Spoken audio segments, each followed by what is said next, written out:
está corriendo a través de los agricultores para que sean eficientes. El agricultor así es como esa persona obesa que le tenían que matar, estaba condenado a muerte y no entraba en la silla eléctrica, le dice que tiene que bajar de peso y el tipo dice no tengo ningún incentivo. Es lo mismo. ¿Por qué tiene que gastar menos agua? ¿Por qué tiene que ser eficiente? Entonces todas las políticas que hemos en América Latina son como para eternizar la parte original, que es que el agua no es medida y que no se paga por el recurso, por el servicio.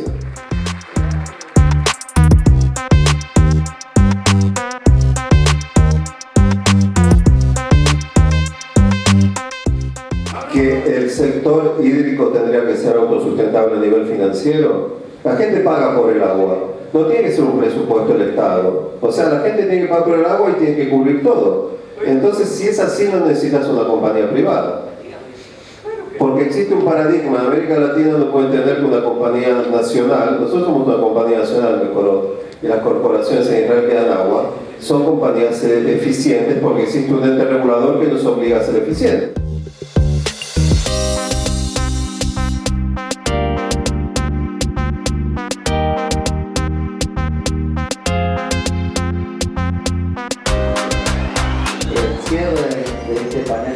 Y política del agua, no por ser el último, pero es interesante. Está funcionando.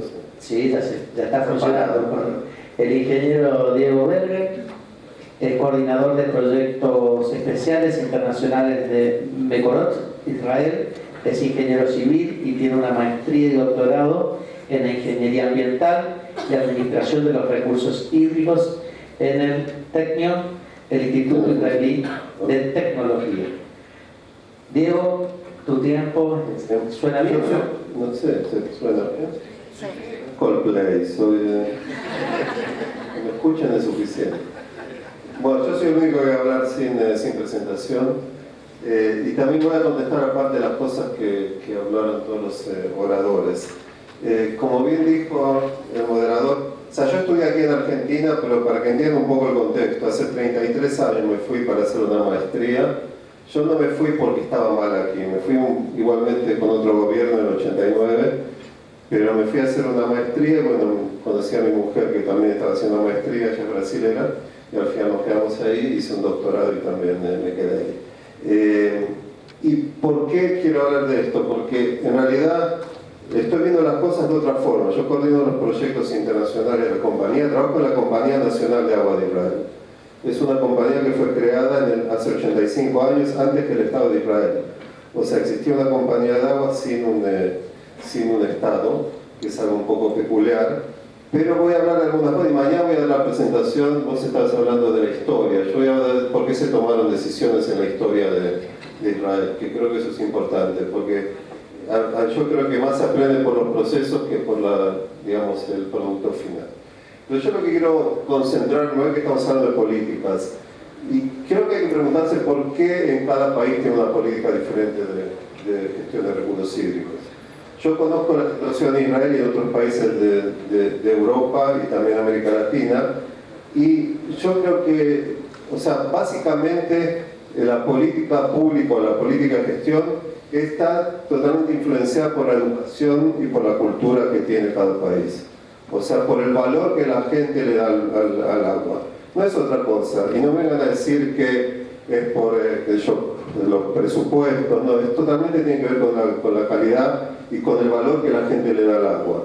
Y también por la cantidad de agua que tiene en un principio. O sea, Israel comenzó con una cultura de la escasez, porque hay mucho menos agua. Aquí en América Latina, o sea, yo siempre digo que Israel fue bendecido con la falta del recurso hídrico. Al no tener recursos tuvimos que utilizar lo existente. América Latina empieza por otro lado, por la abundancia. No estoy hablando de todas las provincias de América Latina, y no todas las provincias de Argentina. Pero al tener el punto de partida, digamos, 100 años atrás, con bastante agua, ese es el tipo de valor que se le dio. Y por eso tenemos, por ejemplo, cosas que están un poco deformando la gestión, como el asunto de los derechos. Aquí están todos los oradores hablando del derecho. Yo creo que es la obligación y todo el mundo tiene derecho al agua. Pero está otra parte que nadie habla, que es el asunto de las obligaciones que se toman al tener ese derecho. Y es algo que en América Latina no se habla. Una obligación, y que la primera, es el asunto de que no hay que derrochar el agua. Y para no derrochar el agua, lo que hay que hacer es medirla. En América Latina no se mide el agua, o sea, es parte del valor que se le da. Los medidores, ustedes aquí en los departamentos en Buenos Aires, tienen un medidor por edificio, y después hacen esas fórmulas un poco esotéricas para dividir cuánto cada uno tiene que pagar por el agua. Cada uno no sabe cuánto usa, no existe ningún incentivo para usar menos, ni que hablar del agua que se utiliza para la agricultura. En Israel la primera ley que se hizo en el año 55, que tiene que ver con el agua, fue la ley de la medición, que dice que todo el agua consumida y producida debe ser medida. Desde el año 55 los agricultores tienen un medidor de agua. Acá dígame quién sabe cuánto está utilizando el agricultor, cuando la agricultura utiliza entre un 75 y un 80% de todo el agua. Entonces, ¿qué pasa? Se definieron lo que se llama derecho al agua de los agricultores, que no fue definido nunca en base a la cantidad de agua existente. Se definió en cuanto, o se definió en base a lo que los agricultores querían. ¿Está bien? Entonces, ahí está un poco que cuando está, por ejemplo, aquí está la gente de Mendoza, también, cuando estamos empezando un trabajo en Mendoza, y en la conferencia de prensa lo primero que preguntaron a la gente, o sea, para hacer fue qué proyecto de infraestructura había que hacer. Y yo dije, ¿qué tiene que ver eso? O sea, ¿por qué tiene que gestionar, como dijeron antes, la oferta? La primera gestión que tienen que hacer, la gestión de la demanda. En Mendoza están usando por cultivo, creo que eran unos 5 veces más para la misma cantidad de kilómetros cuadrados que lo que usamos en Israel. O sea, no es que necesitan agua, es un asunto de gestión. A nivel domiciliario en Argentina se usa entre 3 y 4 veces más de lo que se consume ahí. Entonces no venga a decir que hay que utilizar más o construir más infraestructura. ¿Entendés? En América Latina lo que pasa es que en realidad se están haciendo un montón de... Creo que no quieren que hable. La gestión de la oferta. Entonces sea el asunto de dar más agua. Estamos con ese tipo de gestión de la oferta, estamos como digamos eternizando malas prácticas. Porque en vez de gestionar la demanda, que decirle a la gente usar menos agua, se dice no, te vamos a traer más agua.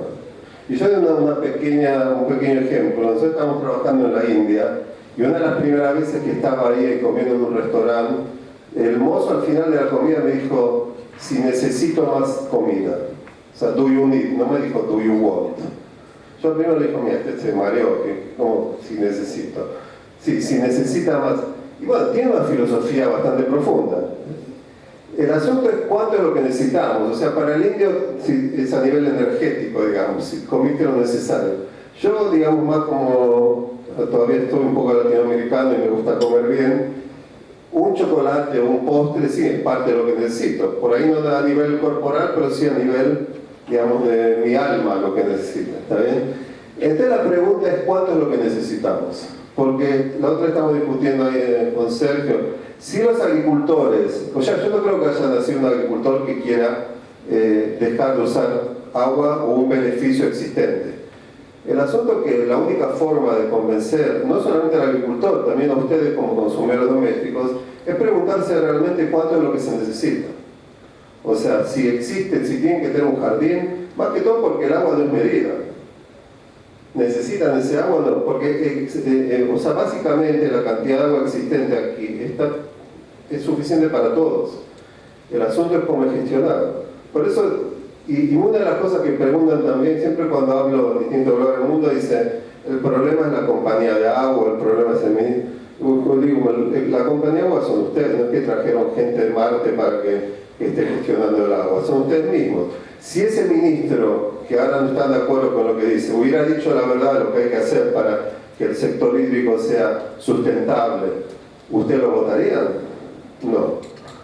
Entonces, como dijo una vez un presidente de un país que era de Guatemala, dijo, después estuvo en Israel, estamos sentados y al final me dijo, la única forma de resolver el problema de agua en Guatemala es volver, sacar a todos los guatemaltecos y traer a israelíes para que vivan ahí. O sea, es un poco digamos, deformado, pero es así. Entonces, otra de las preguntas que tenemos que hacer, que estamos hablando de políticas de agua, y cuando estaba ahí presentando a los oradores anteriores, ¿por qué todos los países de América Latina no tienen una cobertura del 100%? O sea, ¿por qué se llegó a esa situación? ¿Por qué tienen que venir las Naciones Unidas, que a mí me da vergüenza, tienen que venir a decirnos que somos todos iguales, todos tenemos los mismos derechos y nos ponen un objetivo de desarrollo sustentable de darle agua y saneamiento a todo el mundo? Yo me siento, o sea, me avergüenza que eso sea la situación. Ellos tienen que venir a decirme. Si ustedes ven cómo es el desarrollo de todos los países que tomaron una política hídrica seria, desde un comienzo es obvio que todo el mundo es igual y todo el mundo tiene que tener agua y saneamiento. Entonces, esa es la pregunta. El hecho de que tiene que venir las Naciones Unidas a recordar y a poner un objetivo hasta 2030, eso tiene que ser una luz roja para todo el mundo. ¿Por qué tiene que ser así? Bueno, yo podría hablar 3 horas, pero me gustaría que haya preguntas, o sea, no voy a empezar a pelearme. Otra cosa, a mi entender, y eso es lo que estamos hablando antes para gente que también viene a Israel, la gestión del agua tiene que ser una gestión pública. Que la implementación del servicio puede ser privado, eso no tiene nada que ver, pero tiene que haber un ente regulador que esté regulando por el bien del usuario. ¿Está bien? Y otra de las cosas, una política de agua exitosa tiene que tener los siguientes, digamos, puntos. Uno, que tiene que ser medido. Otro, que tiene que ser pago. ¿Por qué tiene que ser pago? No porque es una multa. Porque la gente, no voy a decir como Freud, que dijo que la terapia tiene que ser paga y hay que pagar mucho para que la gente le dé valor. Pero la gente, cuando no se paga por el agua, no le da ningún valor. ¿Bien? Y como vos dijiste de la tarifa del agua, en Israel la tarifa del agua cubre la operación, el mantenimiento y también el 30% de la tarifa del agua es para proyectos nuevos. O sea que está totalmente independizado, el sector hídrico es cerrado, no existe presupuesto estatal. Entonces la pregunta es, nuevamente, yo creo que el que no puede pagar no tiene que pagar, pero se le tiene que medir el agua. Y tampoco tiene que ser ilimitada la cantidad de agua que recibe gratis.